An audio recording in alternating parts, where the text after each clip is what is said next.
Hey guys, I'm Taylor Knight and thank you for joining TK On Demand. Today we will be joined by Chef Anna, a Mexican cuisine chef who's going to tell us all about Cinco de Mayo and what she plans on cooking in her kitchen. She's a viral TikTok chef, so let me tell you, she knows what she's talking about when it comes to food. So as you guys are joining in, thank you for sharing love. Please share your comments, questions, anything you have in mind. Put it in our comment box and just show us some love. So we're gonna give it a few seconds for our guests to join us. But again, let me know what you guys have planned for Cinco de Mayo. As of right now, I have nothing planned. Just gonna see what, chef tells us, what we should cook, what we should get into, and we'll go from there. All right, here she is. Hello, Chef Anna. I'm gonna send you a request, or if you can send me a request. Oh, girl, just and once you accept that invite, we'll be live. Hello, hello. Hello. How are you? Good. How are you? I'm good. Thank you for joining us today. Thank you for inviting me. I'm so happy to be here. Of course, I had to. Once you came up on my TikTok, I was like, oh, wow, I love what she's making. I was like, I got to follow up with her and got to talk with her. Yes. Thank you. No problem. So, Chef Anna, in honor of Cinco de Mayo, I want to interview you because you're a viral TikTok sensation chef who focuses on Mexican cuisine. So, could you tell us what got you into cooking?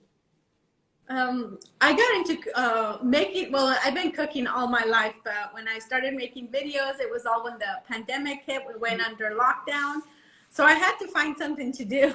So I started making TikTok videos about my cooking because I wasn't sure what was going to happen, to me. Like everybody, was getting sick. So everything was like to be honest, I was scared. So I thought if something happens to me, at least those recipes are out there for my kids to enjoy. Yes. And that's such a good perspective to look at it, to know that your legacy and your recipes will live on. Because I have a Jamaican background and I'm still trying to get my family's recipes I need some video, like a tutorial or something. So that's so lovely that you're doing that for your family. Yes, and of course for everybody to enjoy too. Yes. So has cooking always been a passion of yours? I know you said you started it during the pandemic, but has it always been something that's like a love of yours? Oh yes, when my mom would be cooking, I was always the one in the kitchen, watching what she was doing. She didn't tell me what she was doing, but I was very visual. So you took notes, mentioned okay, I see her adding that to this dish. Okay, making magic. Yes. So when did you realize it was time to take your skills to social media? I know you mentioned in the pandemic as well that you kind of wanted to find something to do as well, kind of get yourself, active, since we couldn't be outside the house, we have to be indoors. So when did you realize, let's take this to social media. Let's see how it goes on YouTube, TikTok, and Instagram. Well, actually, I didn't think about it, but when my kids got me into TikTok, I was watching videos. I was uploading a few little videos here and there with my pets. And then I uploaded a video with me making salsa in the molcajete. And it just went viral. So I'm like, oh, maybe I could make more cooking videos. And that's how it all started. So what would you say is your favorite dish you like to cook, or the most challenging? I guess let's start with your favorite dish that you like to cook. Well, I have so many varieties because it all depends on what my kids and my family enjoys. Because sometimes I'll make something, my husband and I will eat it, but the kids, you'll just, But I personally love cactus, nopales, because they're delicious, they're healthy, and there's so many different ways of making them. Yes. And I grew up on them, so. So it's like staple for you. And then what would you say has been your most difficult dish to cook in front of a camera? Since a lot of that, I'm sure cooking off camera is always different than on camera because you have to get those angles right, making sure you're showing the full process. So what dish has been the most challenging to cook on camera? On camera, because I think all videos are difficult to record because you have to go in so many different steps. I always tell my husband, sorry, I could have had dinner done a whole lot faster, but I was recording. Sorry. Yeah, and then some dishes do take a lot longer, like tamales, because you have to start a day ahead, a day before, with the meat and the hojas and all that. So that could take all day. So I think tamales is the more challenging. And we actually have a few questions coming in from guests. Our first question is, any modern takes or twists on Mexican cuisine that you apply to your dishes?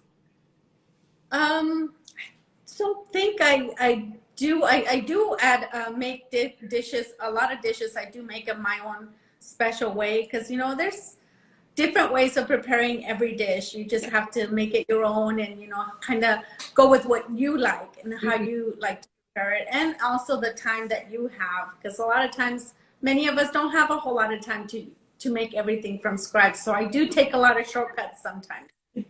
Yeah, sometimes you have to. Schedule, I'm sure, so busy sometimes. It's like I can't do the full A to Z process. We got to break it down a little sometimes.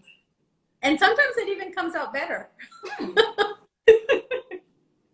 And then with Cinco de Mayo, less than 24 hours away, how do you plan to celebrate? We normally don't celebrate, but when my kids were younger, we used to go up to the all activities that are around town, the parades and all that. And we will make tacos, something on the grill, but as far as going all out decorating and all that, we don't usually do that. So what dishes should we expect that you may be cooking tomorrow for Cinco de Mayo, or that you typically cook for your family? I know you mentioned tacos and something on the grill, but what could those be? We usually make the meat. This year I'm going to try to make tacos de al pastor in the crock pot. We'll see how it comes out. So if it comes out good, I'm definitely going to share it. Yes, please do. I have my crock pot that's kind of dusty right now, and it needs to be put to use. So maybe I'll do that too. Thank you. So are there any traditional dishes that you typically cook on any Mexican holiday or any holiday that you celebrate with your family? Oh, Christmas is always definitely tamales. But my daughter loves them so much that I usually make them throughout the year just because she loves them so much. Yeah. So that's typically like that dish comes out often, especially on the holidays. Yes. As you continue to expand your brand, where do you see yourself going next in your brand? Because you are viral on TikTok, you're getting viral on Instagram, and your brand continues to expand. What do you see next for yourself? I'm hoping to come out with my own salsa. Ooh, that's my next goal. So we're working on it. So we'll see how it goes. Nice. And what inspired you to do a salsa? Because who doesn't love salsa? And it goes with everything. And we also this year while my kitchen was being remodeled, I published my first cookbook. Nice. So, and I always like just ask that question. He said, "Do you have a cookbook coming out soon?" Yes, she already does. There it is. Where can viewers purchase that book? It's on Amazon. Okay, perfect. So viewers, if you want to get the cookbook and know all the recipes, check out Amazon. And could you share with us the book title? Yes, it's Nana's Traditional Recipes. It's a green thing, and then it has my picture on the back. Lovely. So viewers, you just get that. We have a few other questions are coming in. We have one viewer says, which chili do you like better, red or green? I personally like red. And tell us why. Because it's spicier.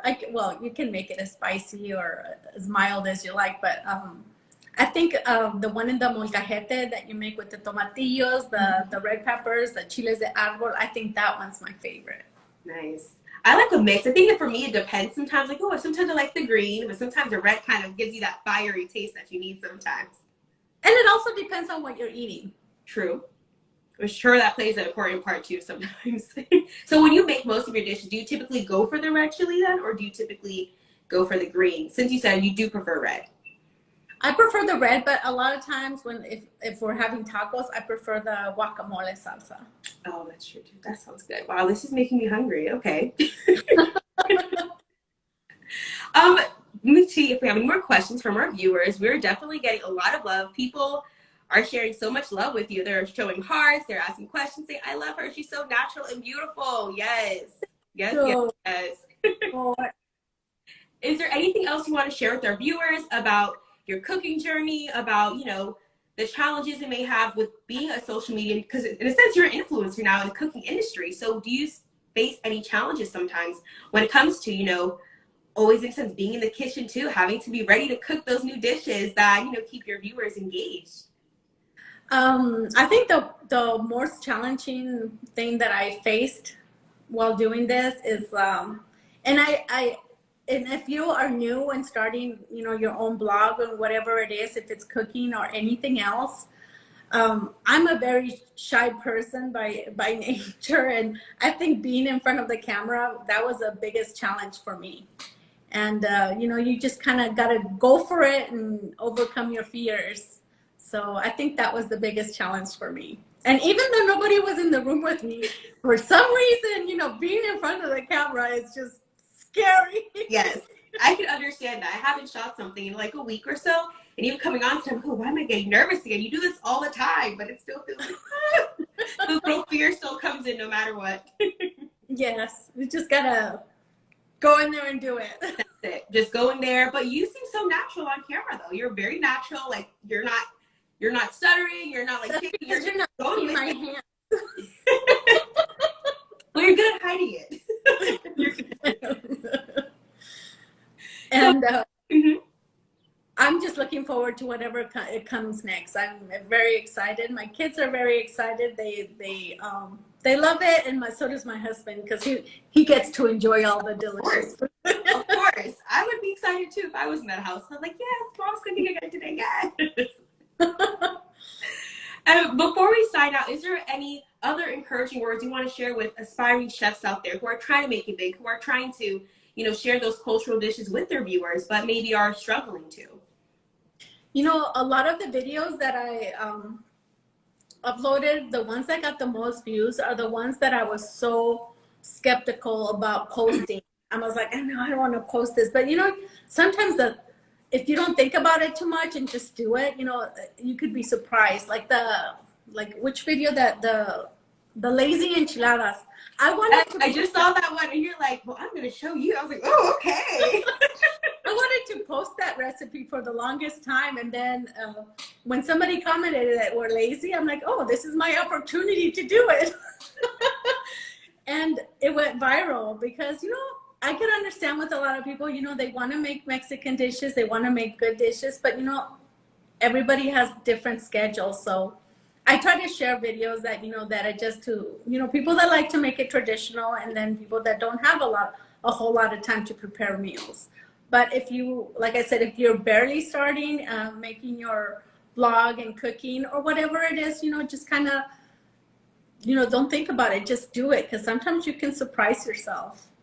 And I totally agree to that. Sometimes you underestimate yourself, and they're like, wow, I really just did that. Like, wow, okay, pat on my back.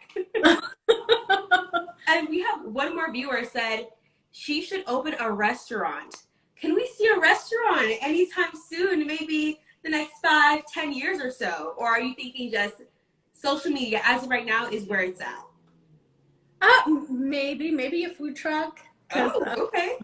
My kids say, Mom, open a restaurant, I'll help you. But, they say that, but will they help Yeah, me? they're like, Mom, I'm a little tired today. I'm going to take a break. So I know that my youngest daughter is the one that's the most excited about opening a restaurant, because, oh my gosh, this would be good on the restaurant, Mom. And she's my worst critic, because she's the most picky one. So when she likes something, I'm like, oh, this is good.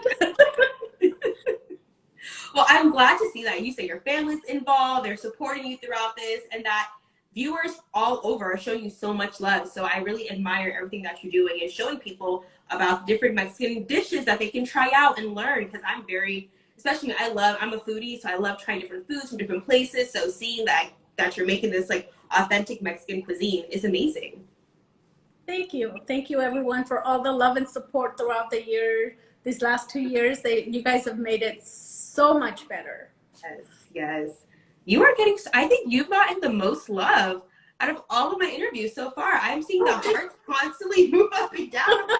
Why does that button work like that?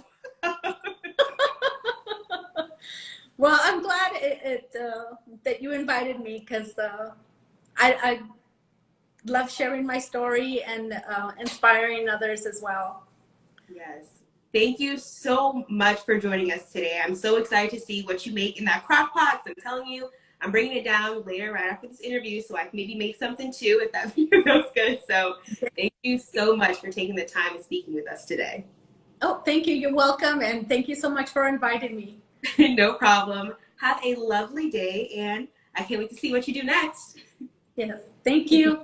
No Bye-bye. problem. Bye.